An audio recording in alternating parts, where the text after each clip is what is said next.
The Boston Bruins lose 4-0 to the Toronto Maple Leafs. Is it possible that Trent Frederic is on the move? And Max Jones has been put on waivers. So buckle up, Bruins fans. I'm here to give you the latest info on your beloved Boston Bruins. If you've been liking my Bruins content, please give me a like and subscribe. If you've already done so, thank you, and let's get into it. Going to start with the game recap first and get to the Frederic stuff after. The Boston Bruins lose to the Toronto Maple Leafs 4-0, and they did not look good at all. This is the Leafs' first win against the Boston Bruins during the regular season since 2022. Yep, you heard me right. It's been that long since the Leafs beat the Boston Bruins in the regular season. Before the game, the Toronto Maple Leafs announced that Austin Matthews would not be in the lineup due to an upper body injury, and Bruins fans rejoiced all over social media. But should they have? Looking at the numbers, during the regular season, the Toronto Maple Leafs don't lose to the Boston Bruins when Matthews is not in the lineup, and now we're 3-0 with him out in the lineup. So, what happened last night? I'm going to try and answer that and give my opinion on it and cover the highs and the lows of the Boston Bruins 4-0 loss to the Toronto Maple Leafs. Was the debut of Tyler Johnson, who the Bruins announced his signing the night before, and before the game, Montgomery spoke about what he brings to the table. I signed Tyler yesterday.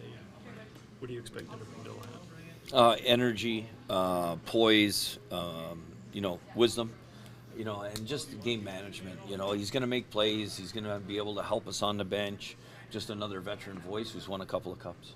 Do you expect him in the lineup tonight? I do. And who might he be playing with? Trent Frederic. As you know, I was at the game last night and brought my daughter to her first Boston Bruins game. I think she truly became a fan last night. And one thing she said to me during the second period, the Boston Bruins power play is bad, Daddy. She wasn't wrong. My daughter didn't mention their PK, but I brought that to her attention because it wasn't good last night either. The Toronto Maple Leafs have tried out a system of 5 forwards, which they didn't use last night, but before the game, Montgomery spoke about what they could do better on the PK. When the Leafs have run a 5-forward power play, what is the way to defend that and to be cognizant of it? Well, you can't get out of your structure penalty killing just because they're 5 forwards, but you do have to expect them to be attacking seams from up top, not only down low. Is it incumbent upon your guys to put more pressure on the quarterback because he might not have the defensive experience as a normal guy running that ball? It really depends on who it is up top. If it's a guy like Marner and doesn't shoot very much, maybe you stay off him so you're tighter to the next pass, But if it's Matthews, you probably want to get out in that shot line. Maybe the fact the Leafs didn't use the 5 forwards power play threw him off? I don't know. Because from what I saw last night, no adjustments were made, and they let the Leafs control the play on the power play. Montgomery continues to speak about how it's a physical game against the Leafs, and they're big games, and we need great goaltending and close scores. I don't know if he had a crystal ball, but it was definitely a physical game. But it didn't seem to matter, and frankly, I think it cost the Bruins the game. The Bruins out-hit the Toronto Maple Leafs 34-19, but a lot of their hits were unnecessary and had the Bruins running around and taking them out of the play. The Leafs had the Bruins chasing and playing undisciplined hockey. It also didn't help that the refs decided they're going to call every ticky-tacky call they can, and everyone's going to get multiple power plays. The first period wasn't bad by any means, and I can tell you the atmosphere in the rink was quiet. But, my perspective, the Leafs had better chances. It was the Leafs testing Swayman early and going to the net, while the Bruins would be taking shots from the outside, trying to pick up rebounds on the screen in front, and really not testing Stolars. Both Stolars and Swayman kept their teams in the game, but maybe because the crowd, I felt like the Leafs applied more ozone pressure, and my stress level was higher when the Leafs were in the Bruins zone. I noticed early something that I didn't like, and that was giveaways, and particularly from the Bruins defense. I praised them for their play the past couple of games, but early in the first, they started to force plays, get caught pinching, and as I alluded to earlier, try and make the big hit only to get the puck taken away from them and cause an odd-man rush. The whole point to the body check is to separate the opponent from the puck and gain possession. That wasn't happening at all. If you would look at the stat line, Nikita Zadorov ended the night with 3 hits, 2 block shots, and 4 shots on goal. You look at that and you're like, he probably played a good game, right? Not to my eyes, he didn't.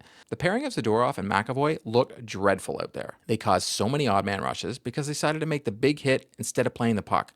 And between the two of them, they took all the defenseman penalties, and they were all stupid penalties. Don't worry though, the other pairings didn't fare much different, as Hampus Lindholm was a liability on the ice against the Leafs.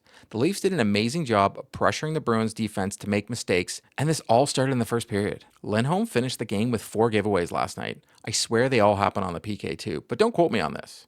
McAvoy's first penalty of the night was a tripping call because he pinched on Mitch Marner and got caught. then got a stick where it shouldn't, and the Leafs have their perfect power play of the night.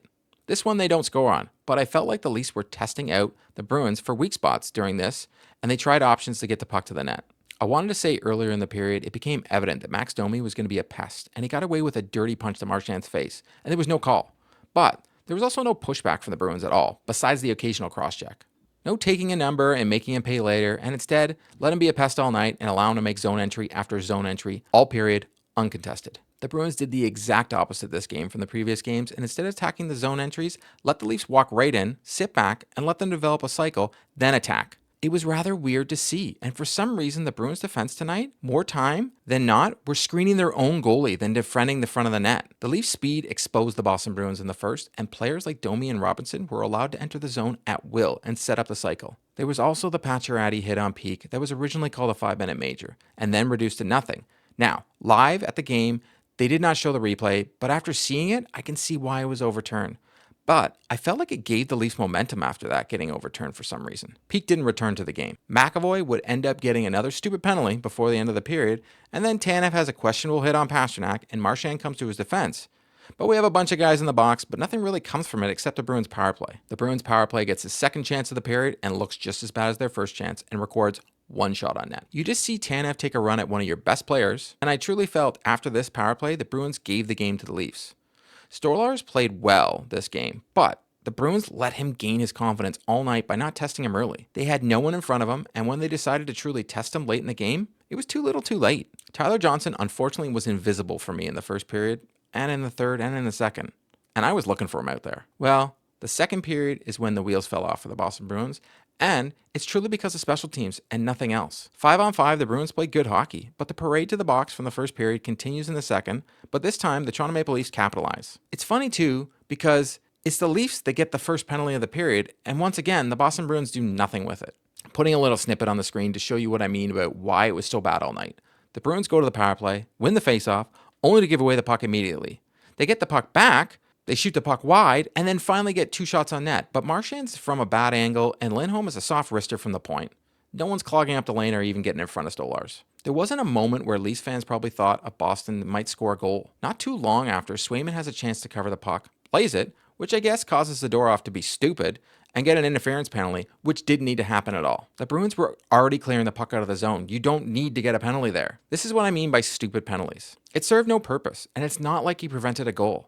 This is Zadorov's 11th minor penalty of the year, and guess what? The Leafs make the Bruins pay and score from a shot from the point. It goes top shelf on Swayman glove side. The Bruins have been scored on 3 times now this year when Zadorov is in the box, and this one ends up being the game winner. Right before this goal, the Bruins have 2 chances to clear a puck, and don't, allowing the Leafs to continue the cycle. The Leafs do a great job of having guys in front of the net, making it so Swayman can't see a thing. And the Bruins do a great job of allowing the Leafs players to park in front of the net and do nothing about it. Just seconds over a minute later, David Pastrnak takes a high sticking penalty because, this year he has absolutely no control of his stick, and the Leafs are on the power play. At this time, my 8-year-old turns to me and says, "The Leafs are going to score here, aren't they, Daddy?" My 8-year-old could see how bad the Bruins have been playing on the PK, and guess what? She was right. 34 seconds in, William Nylander takes a wrist shot that goes off Carlo and in the back of the net, and it's 2-0.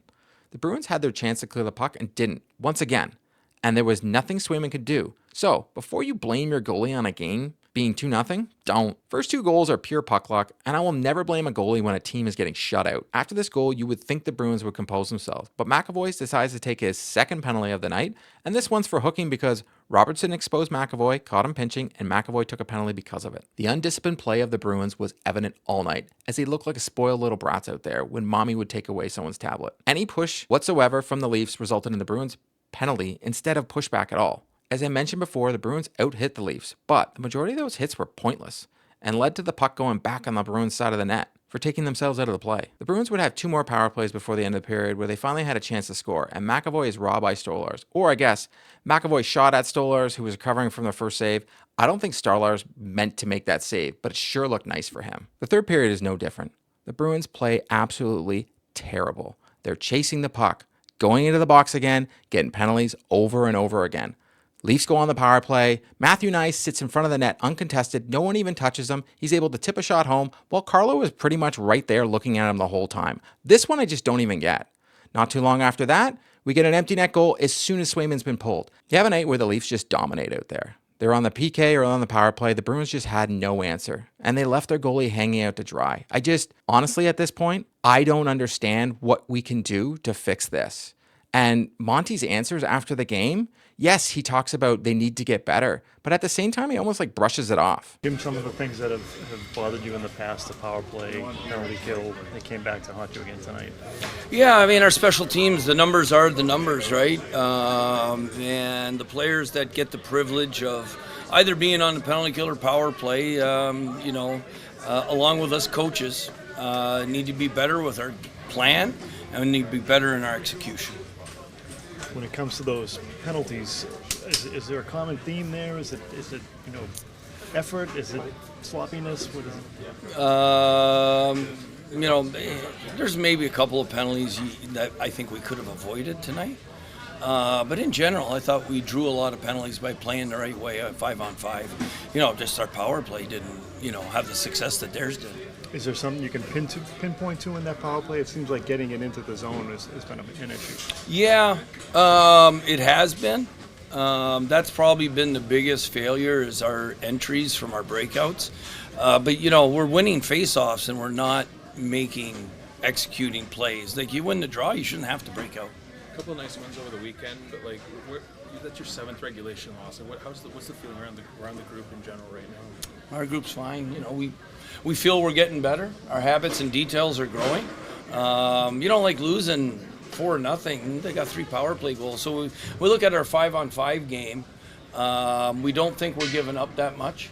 Our offensively, we're starting to build. We still don't get the ozone time that we would love to have, but that's a work in progress. Their next game is against Calgary, and if nothing happens up to this point, it's game number 15, and something's going to happen. And we're going to see some changes. Speaking of changes, though, Max Jones has been put on waivers for the purpose of being sent to Providence. Jones has not played well at all this year, and, this isn't a surprise for anybody at this point. Maybe going down to Providence, he can get his game back, and he can play a little bit better when he comes back up. We'll see. Last thing I want to touch on is there are rumors that Trent Frederic is on the block. Kevin Weeks is reporting that sources are telling him that Trent Frederic is the guy that everybody is looking at from the Boston Bruins right now. Frederic is struggling. So at this point, if you trade him, you're trading low at this. You're not going to get much in return for a guy that's got 1 goal this year. You're probably going to get a pick, or you're going to trade him for another guy that's struggling. And I think all these rumors are starting because Don Sweeney was spotted at the St. Louis Blues game. Now, Sweeney is also on the staff for the Four Nations Cup for Canada, so he also could be scouting for that. But, at this point, the Bruins have to do something. So we'll see what comes from this, but I want to hear from you. You let me know in the comments. What do you think of all these rumors? That's a wrap on today's video. To stay up to date on all the news surrounding the Boston Bruins, please subscribe and drop me a like. If news breaks surrounding the Boston Bruins, be sure to check out their channel. If you've already subscribed to the channel, thank you, and I'll see you next time.